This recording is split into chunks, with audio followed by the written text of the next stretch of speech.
নিজ ঘরে খেতে পাচ্ছে না, থাকতে পারতেছে না। এখানে বিভিন্ন আত্মীয় স্বজনের বাসায় উঠছে। বাসা বাড়ির পানি বেশি, হাঁটু পর্যন্ত পানি, ঘর দুয়ার ভেঙে যাওয়ার মতো অবস্থা।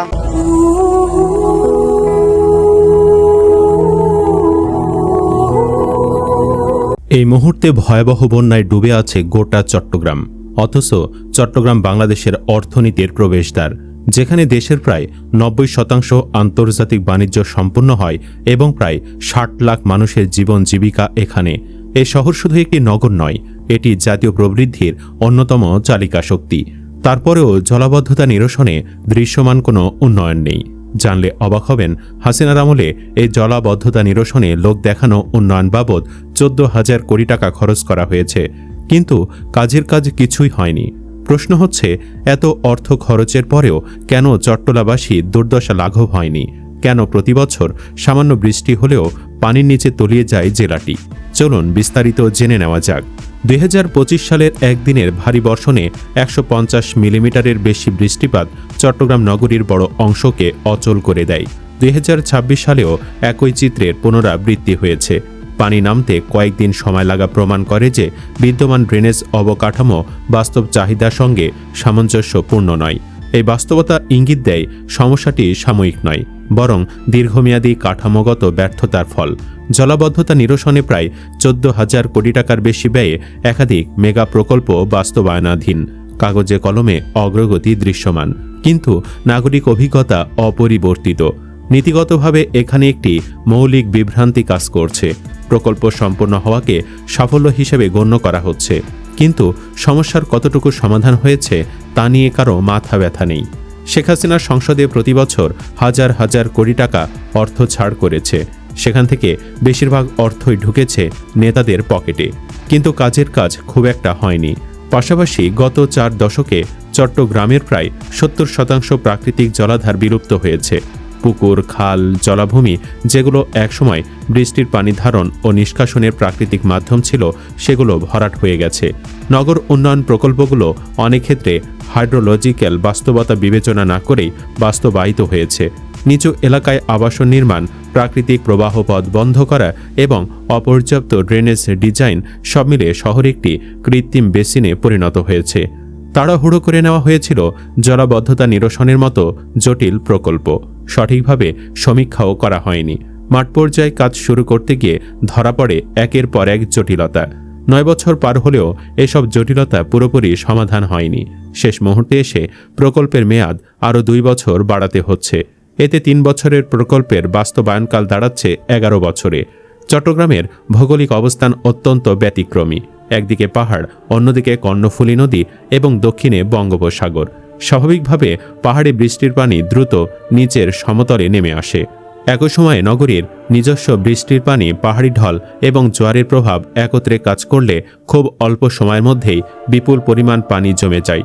অনেকে মনে করেন সমুদ্রের পাশে শহর হওয়ায় বৃষ্টির পানি দ্রুত সাগরে চলে যাওয়ার কথা। বাস্তবে বিষয়টি এত সহজ নয়। বৃষ্টির পানি সাগরে যেতে হলে খাল, নালা, ড্রেন ও নদী পথের মাধ্যমে স্বাভাবিক প্রবাহ নিশ্চিত থাকতে হয়, কিন্তু নগরীর বহু প্রাকৃতিক খাল দখল, ভরাট এবং সংকুচিত হয়ে গেছে। কোথাও অপরিকল্পিত সড়ক, কোথাও আবাসন, কোথাও বাজার কিংবা শিল্প স্থাপনা পানি প্রবাহের পথ সংকুচিত করেছে। আরও একটি গুরুত্বপূর্ণ কারণ হল জোয়ার। যখন বঙ্গোপসাগরে উচ্চ জোয়ার থাকে, তখন কর্ণফুলী নদীর পানির স্তর বেড়ে যায়। ফলে শহরের ড্রেন ও খাল দিয়ে বৃষ্টির পানি নদীতে নামতে পারে না। অনেক ক্ষেত্রে নদীর পানি উল্টো শহরের দিকে চাপ সৃষ্টি করে, অর্থাৎ বৃষ্টির পানি বের হতে না পেরে শহরের ভেতরেই আটকে যায়। এই অবস্থাকে প্রকৌশল ভাষায় ব্যাকওয়াটার ইফেক্ট বলা হয়। অর্থাৎ নদী বা সাগরের পানির উচ্চতা এত বেশি থাকে যে শহরের পানি বের হওয়ার পথ কার্যত বন্ধ হয়ে যায়। জলবায়ু পরিবর্তন এই সংকটকে আরও তীব্র করেছে। বর্তমানে অল্প সময় অতিবৃষ্টি আগের তুলনায় অনেক বেশি হচ্ছে। কয়েক ঘন্টার মধ্যেই কয়েকশো মিলিমিটার বৃষ্টি হলে শতবর্ষ আগের নকশায় নির্মিত ড্রেনেজ ব্যবস্থা সেই পানি বহন করতে পারে না। চট্টগ্রামে যে সমস্যা তৈরি হয়েছে তা হল 24 ঘন্টায় প্রায় 331 মিলিমিটার বৃষ্টিপাত রেকর্ড করেছে আবহাওয়া অধিদপ্তর, যা এই মৌসুমে সর্বোচ্চ রেকর্ড। এর ফলে পানির নিচে রেললাইন চলে গিয়েছে, আটকা পড়েছে কক্সবাজারগামী পর্যটক এক্সপ্রেস। ভারী বৃষ্টিতে চট্টগ্রামের আউটার রিং রোডের একাংশ ধসে পড়েছে। টানা বৃষ্টিতে চট্টগ্রাম নগর জুড়ে জলাবদ্ধতার সৃষ্টি হয়েছে, বাসাবাড়িতে পানি ঢুকে গেছে। চট্টগ্রাম বিমানবন্দরের প্রবেশপথে ও পার্কিং জোনে পানি জমে গেছে। অন্যদিকে সমুদ্রপৃষ্ঠের উচ্চতা ধীরে ধীরে বৃদ্ধি পাচ্ছে, এর ফলে জোয়ারের উচ্চতাও বাড়ছে। ভবিষ্যতে পরিস্থিতি আরও জটিল হওয়ার আশঙ্কা রয়েছে। চট্টগ্রামের আরেকটি বড় সমস্যা হলো পাহাড় কাটা। প্রাকৃতিক পাহাড় বৃষ্টির পানি কিছুটা ধরে রাখে এবং ধীরে ধীরে নিচে নামতে দেয়, কিন্তু পাহাড় কেটে বসতি নির্মাণের ফলে পানি দ্রুত নিচে নেমে আসে। একই সঙ্গে ভূমিধসের ঝুঁকিও বৃদ্ধি পায়। নগরায়নের ফলে মাটির প্রাকৃতিক পানি শোষণ ক্ষমতাও কমে গেছে। আগে খোলা মাঠ, জলাভূমি ও কৃষিজমি বৃষ্টির পানি শোষণ করত। এখন সেগুলোর জায়গায় কংক্রিটের ভবন, রাস্তা ও পার্কিং এলাকা তৈরি হয়েছে। ফলে অধিকাংশ পানি সরাসরি ড্রেনে চলে আসে এবং অল্প সময়ে ড্রেনের ধারণ ক্ষমতা অতিক্রম করে। খাগড়াছড়ি ও রাঙ্গামাটির সমস্যার প্রকৃতি কিছুটা ভিন্ন। সেখানে পাহাড়ি ঢল খুব দ্রুত নিচু এলাকায় নেমে আসে। ছোট নদী ও ছড়াগুলো অল্প সময়ে পূর্ণ হয়ে যায়। কোথাও সেতু, কালভার্ট বা ড্রেন সংকীর্ণ হওয়ায় পানি আটকে গিয়ে জলাবদ্ধতা সৃষ্টি হয়। একই সঙ্গে পাহাড় ধসের ঝুঁকিও বেড়ে যায়। কক্সবাজারেও একই ধরনের বহুমাত্রিক সমস্যা কাজ করে। অতিবৃষ্টি, পাহাড়ি ঢল, নিম্নভূমি, অপরিকল্পিত নগরায়ন, জলাভূমি ভরাট এবং জোয়ারের সম্মিলিত প্রভাবে নিম্নাঞ্চল দ্রুত প্লাবিত হয়। পর্যটন কেন্দ্র হওয়ায় দ্রুত নগর সম্প্রসারণ অনেক প্রাকৃতিক পানি ধারণ এলাকা নষ্ট করেছে। প্রশ্ন হচ্ছে, তাহলে মুক্তির পথ কি? প্রথমত, প্রাকৃতিক খাল, জলাধার ও জলাভূমি পুনরুদ্ধার করতে হবে। এগুলো শহরের কিডনির মতো কাজ করে, পানি জমা রাখে এবং ধীরে ধীরে নদীতে পাঠায়। দ্বিতীয়ত, পুরো ড্রেনেজ ব্যবস্থা আধুনিক হাইড্রোলজিক্যাল মডেলের ভিত্তিতে পুনঃনকশা করতে হবে। আগামী 50 থেকে 100 বছরের বৃষ্টিপাতের প্রবণতা বিবেচনায় রেখে অবকাঠামো নির্মাণ করা জরুরি। তৃতীয়ত, কর্ণফুলী নদীর সঙ্গে সংযুক্ত সব খালকে কার্যকর রাখতে হবে। যেখানে প্রয়োজন সেখানে জোয়ার নিয়ন্ত্রণকারী স্বয়ংক্রিয় স্লাইস গেট ও শক্তিশালী পাম্পিং স্টেশন স্থাপন করতে হবে, যাতে উচ্চ জোয়ারের সময়ও শহরের পানি বাহিরে পাঠানো যায়। চতুর্থত, খাল, নালা ও ড্রেনে বর্জ্য ফেলা সম্পূর্ণ বন্ধ করতে হবে। প্লাস্টিক ও কঠিন বর্জ্য ড্রেনের ধারণ ক্ষমতা উল্লেখযোগ্যভাবে কমিয়ে দেয়। পঞ্চমত, নগর পরিকল্পনায় স্পঞ্জ সিটি ধারণা গ্রহণ করা যেতে পারে।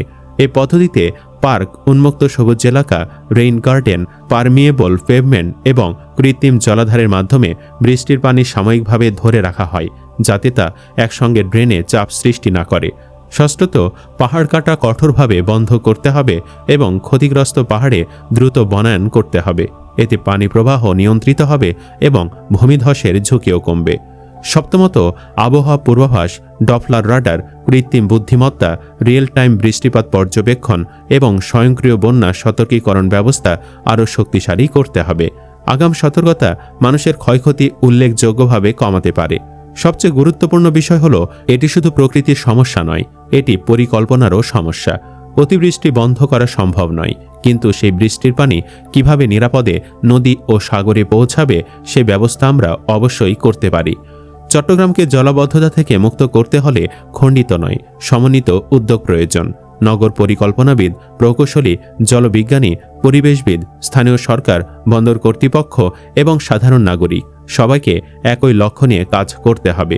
জলবায়ু পরিবর্তনের এই সময়ে নগর ব্যবস্থাপনার পুরনো ধারণা আর কার্যকর নয়।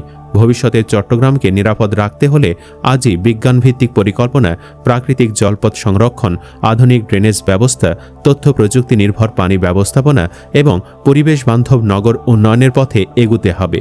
অন্যথায় প্রতিটি বর্ষায় আমাদের মনে করিয়ে দেবে, প্রকৃতিকে উপেক্ষা করে কোনো নগরকে টেকসই রাখা যায় না। সুপ্রিয় দর্শক, চট্টগ্রামের এই দুর্দশার কারণ কি শেখ হাসিনার অপরিকল্পিত উন্নয়ন? কমেন্ট বক্সে জানিয়ে দিন আপনার মতামত। ভিডিও ভালো লাগলে লাইক দিন এবং চ্যানেলটি সাবস্ক্রাইব করুন। ধন্যবাদ।